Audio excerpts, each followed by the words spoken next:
कानपुर से बड़ी खबर। माननीय मुख्यमंत्री योगी आदित्यनाथ जी के जन्मदिन के अवसर पर श्री राम यूथ फाउंडेशन द्वारा LLR हॉस्पिटल हैलेट कानपुर में मरीजों और तीमानदारों की सुविधा हेतु एयर कूलर वितरण कार्यक्रम आयोजित किया गया। इस कार्यकारिणी कार्यक्रम का नेतृत्व विधायक अभिजीत सिंह सागा द्वारा किया गया। कार्यक्रम के मुख्य प्रमुख रूप से विधायक सलील बिश्नोई, विधायक अजय कपूर, पूर्व सांसद सत्यदेव पचौरी, श्री राम यूथ फाउंडेशन के पदाधिकारी एवं कार्यकर्तागण उपस्थित रहे। कार्यक्रम के दौरान LLR हॉस्पिटल के डॉक्टर, अधिकारियों व स्टाफ ने भी सहभागिता की। इस पहल का उद्देश्य भीषण गर्मी के बीच अस्पताल में भर्ती मरीजों को उनके परिजनों को बेहतर ठंडी हवा सुविधा उपलब्ध कराना है। विधायक अभिजीत सिंह सांगा ने कहा कि समाज सेवा ही संगठन की सबसे बड़ी पहचान है और ज़रूरतमंदों को सहायता के लिए ऐसे जनहित कार्य निरंतर जारी रखेंगे। सांगा से निवेदन है कि कई बार के विधायक आदरणीय अजय कपूर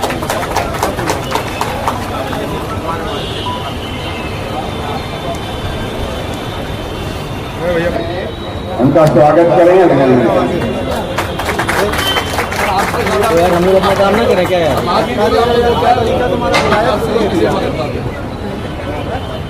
डॉक्टर विनय कटिया अभी जो शुरुआत हुई है इसमें तो मुझे लगता है कि कम से कम ये मेरा दिल का जहाँ पर सेवा होगी वहाँ पर अजय कपूर जी होगा, अभिजीत सिंह सांगा, लोगों का हित होगा। हित में हम लोग जहाँ पर भी किसी का हित कर सकेंगे वहाँ पर उसके लिए समर्पित रहेंगे।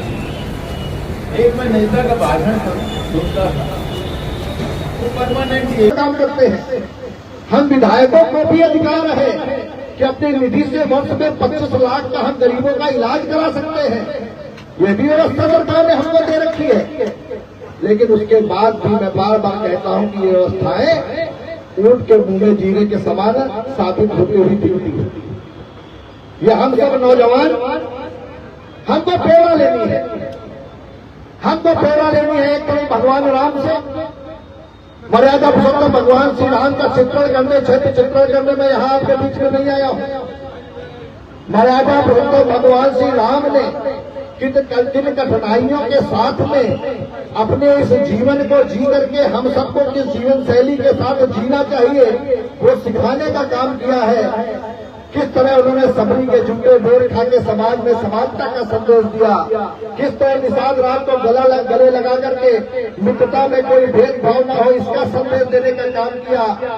और जब अहंकारी रावण का दमन किया तो नल को जोड़ा, नील को जोड़ा, जामवंत को जोड़ा, जटायु को जोड़ा। कहने का अर्थ इतना है समाज के गरीब वर्ग को जोड़ा, फिर एक समस्या अहंकारी रावण का दमन कर देने का काम कर दिया। मैं नहीं कहता 10 साल वाले रावण का वध करना है, मैं तो केवल ये कहने आया हूं इन समस्याओं को रावण के रूप में आप मान लें और आप अपने भीतर ये मान लें कि राम रूपी मानसिकता आपके भीतर विराजमान है। और आप सोच लें अगर 10 नौजवान एकजुट हो जाएंगे, फिर 100 नौजवान एकजुट हो जाएंगे, फिर 1000 नौजवान एकजुट हो जाएंगे, फिर 10,000 नौजवान एकजुट हो जाएंगे, तो मैं जानता हूं कोई दुखिया इलाज के अभाव में, पढ़ाई के अभाव में कोई बच्ची वंचित नहीं होगी, इलाज के अभाव में कोई मरीज वंचित नहीं होगा, धन के अभाव में किसी बेटे की शादी नहीं मिलेगी। ये बात केवल मैं इसलिए आज आपके बीच में कहने आया हूं कि हमको आपको सबको एकजुट होकर के समाज की हर समस्या को अपनी समस्या समझना होगा। और जब हम ये मान लेंगे कि हम ऐसी गाड़ी से चल सकते हैं, हम ऐसी कमरे में रह सकते हैं, हम ऐसी बैंक्वेट हॉल में अपनी बेटी की शादी कर सकते हैं, हम मसूरी घूमने जा सकते हैं, हम विदेश घूमने जा सकते हैं, तो अपने उन खर्चों से थोड़ा भी साथ पुण्य कमाने के लिए अगर तुम प्रयास करोगे तो इन वृक्षों की मदद हो जाएगी। ये बात साथ में मैं आपके बीच में कहने आया हूँ।